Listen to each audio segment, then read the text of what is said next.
You know, they make a big deal in this episode about how the people on this planet they visit are highly imitative, but what they don't tell you is that after he got back to the Enterprise, Kirk insisted that everyone address him as boss. Took weeks to get it out of his system. Meanwhile, down on the planet, Starfleet sent a ship a year later to check in. Everybody's talking like Shatner. That's just how it goes, I suppose. This is a review of the Star Trek The Original Series episode, A Piece of the Action. If you have not seen this episode and you don't want to know what happens in it, be warned, spoilers beyond this point. It's the gangster episode! The fun, lighthearted romp through a world inspired by that most whimsical setting from American history, Prohibition-era Chicago, where quirky characters and screwball adventures waited around every corner. In a setup somewhat similar to that of the last episode I reviewed in this series, the Enterprise shows up at a planet that was last visited 100 years ago. Uhura makes contact with a leader from the planet, Sigma Iotia 2, a man named Oxmix, who goes by the title of Boss. Kirk explains to Oxmix that it's taken so long for Starfleet to make a follow-up visit because that first ship, the Horizon, was lost with all hands shortly after its stop at Sigma Iotia, and that was so long ago that they were still using old-fashioned radio, so the signal from this distant solar system was only just received by Starfleet. Kirk and Oxmix work out an arrangement for a landing party to beam down at an intersection next to a yellow fire plug. The landing party of Kirk, Spock, and McCoy does just that, and they immediately find themselves standing on what looks exactly like a city street on mid-20th century Earth, being held at gunpoint by a pair of nattily attired thugs. Spock notices that everyone on the street seems to be openly carrying firearms. Wow, it is just like Earth. As the thugs escort them down the sidewalk, a car pulls up alongside and one of the passengers opens fire with his Tommy gun. One of the thugs is hit.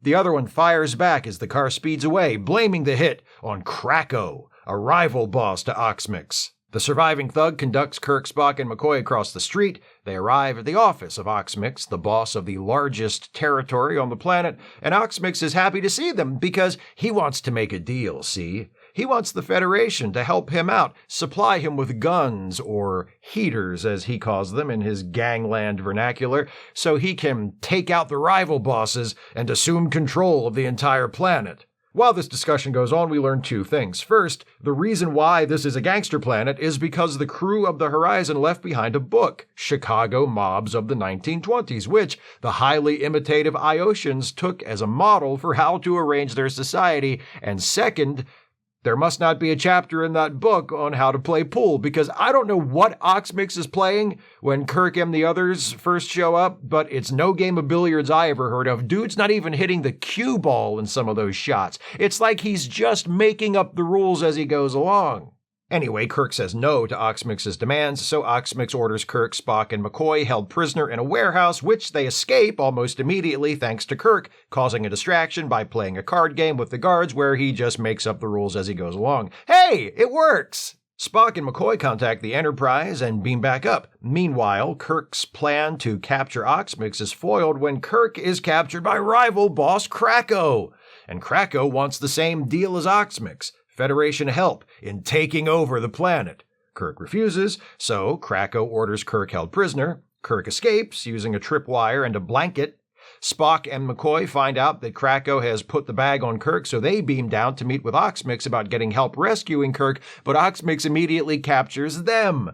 Kirk shows up back at Oxmix's place and bails out Spock and McCoy. Kirk and Spock dress up like gangsters and head back to Krako's place, where Krako's men capture them again, but this time, Kirk talks his way out of it. He's picked up enough of the gangster lingo by now that he can communicate to Krako on his level, and he proposes a deal. The Federation, which is more powerful than all the bosses put together, is moving in and taking over. But if Krako and the others play nice, they can keep their territories and share in a piece of the action. To prove he means business, Kirk calls Scotty on the Enterprise and has Krako beamed aboard. Then Kirk and Spock go back to Oxmix's place, where Kirk forces Oxmix at gunpoint to telephone the other bosses so that Scotty can beam them up too, and then beam them all down to Oxmix's office so Kirk can make his "the Federation has taken over" speech to all the bosses at once. He does. They don't go for it at first, but then some of Krako's goons show up outside and get into a shootout with Oxmix's men,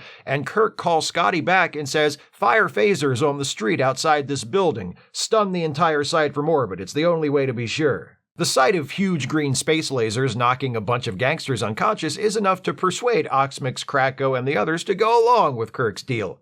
Kirk proposes that Oxmix be the new boss of the whole planet, that Krako be his lieutenant, and that the Federation take a 40% cut of their action to be collected annually. They all agree. Kirk, Spock, and McCoy return to the Enterprise, and everything's great. Except McCoy seems to have left his communicator down on the planet. This is a problem, since the clever Iosians will no doubt disassemble the communicator to learn how it works, and from its components, they could go on to develop all sorts of advanced technology, and one day, Kirk worries, they might even want a piece of our action. Ah, ha, ha, ha. When your episode has a weak ending, go out on a punchline. It's not quite good writing, but it's smart writing. This is a fun episode. I like this episode a lot, but holy shit is this thing repetitive. Kirk, Spock, and McCoy get captured by gangsters, they escape, they split up, they get captured again, they reunite, they turn the tables, they split up again, they get captured again, they turn the tables again. It keeps the show from dragging, which is often a problem for classic Trek episodes, but goddamn, not a lot actually happens in the episode, as evidenced by my briefer than usual summary, but what does happen seems to happen over and over and over again. And the ending, as I alluded to just now, is pretty soft. Kirk gets the idea to have Scotty beam all the bosses to the same place so he can tell them the Federation has taken over. That happens.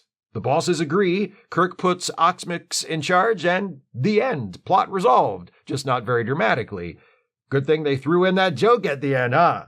A piece of the action mostly gets away with that, though, because the plot and how it's structured isn't the point. Seeing Captain Kirk and Spock running around in pinstripe suits pointing Tommy guns at people and talking like gangsters is the point. If you've ever wanted to hear Spock say, "I would advise yous to keep dialing," to a guy reluctantly making a phone call, this is your episode. If you've ever wanted a running gag where Captain Kirk shows himself to be a very poor automobile driver, this is your episode. If you've ever wondered what Mel was doing with his life before he moved to Phoenix and bought the diner, this is your episode. It's a relic from an earlier, simpler time in the Star Trek franchise when episodes could be based on utterly preposterous concepts that didn't pretend for a second they were otherwise. When the Enterprise could show up at a planet where the inhabitants acted like gangsters and everybody would just kind of go with it. They were having a good time. They were making it up as they went along. And even though I wouldn't call A Piece of the Action one of the very best TOS episodes, it represents that screw it, let's just go for it vibe that the show often had at its best and its worst. I miss that about Star Trek. You still see it occasionally. Strange New Worlds has done a few episodes in a similar style, and I'm immensely grateful for that. But I wish Star Trek as a whole had more of that untethered, extemporaneous, anything-goes spirit, where the jokes aren't just references to other Star Trek shows, and the details of the story don't feel fastidiously arranged so as not to offend the most pedantic canon obsessives in the audience. However, having said that, I don't mean to give the impression that I think the only way to appreciate A Piece of the Action is as a wacky standalone episode that has nothing to do with the rest of its fictional world. There are some interesting points if we look at this episode in context with the rest of the franchise and the rest of the original series in particular. Two recurring tropes throughout classic Trek are breaking the Prime Directive and Captain Kirk radically altering an alien society and then leaving never to return. A Piece of the Action provides a clever perspective on both. Technically speaking, nobody breaks the Prime Directive in this episode. The starship Horizon is said to have visited Sigma Iotia 2 before the Prime Directive was established, but the planet's present condition is the result of exactly the sort of cultural contamination the Prime Directive is intended to prevent. The crew of the Horizon visited this world 100 years ago, apparently shared knowledge and technology freely with the inhabitants. Someone randomly left behind a book about Chicago mobsters, and bam, Gangster Planet. It's presented in such a way that we're not meant to take it seriously, but this is a very strong example of why the Prime Directive is important. The influence of the Horizon drastically altered the natural development of this society. Imagine if they'd left behind a copy of the Kama Sutra instead. By the way, how much do you want to bet they found that script in a drawer of Gene Roddenberry's desk after he died? Likewise, Kirk doesn't radically alter an alien society and leave in this episode, but his counterpart on the Horizon certainly did. This time, Kirk finds himself on the other end, having to clean up the mess of a captain who accidentally did the same sort of thing to this planet that Kirk has intentionally done to numerous other planets throughout the series. The episode doesn't stress this point, and in fact, I think the writers probably weren't even aware of it, but there's definitely an amusing irony in watching Captain Kirk, the guy we've seen break the Prime Directive without batting an eye and blow up entire social orders on the spot and then immediately flee the scene, having to deal with the aftermath for once. And, of course, what's his solution? Not to radically alter the alien society, but just to alter it a little bit. And then fuck off, never to return. That's our Kirk! The dude doesn't have time to hang around. He's got so many more uncannily Earth-like planets and societies to visit. And so do we. Those are my thoughts on a piece of the action. What do you think of this episode? Please share your thoughts with me in the comments. If you'd like to support this channel, and I sure wish you would, if you can afford it, you can do so by becoming a patron at patreon.com/Steve Shives, becoming a channel member by clicking the join button, or by making a one-time gift by clicking the thanks button, or via PayPal or Venmo. Links are in the description. Please join me again next week as this batch of reviews dedicated to episodes dealing with other Earths continues with a look at another installment of Star Trek the Original Series, Patterns of Force. See you then. Happy Thanksgiving if you celebrate. Thanks for watching, and take care, everybody.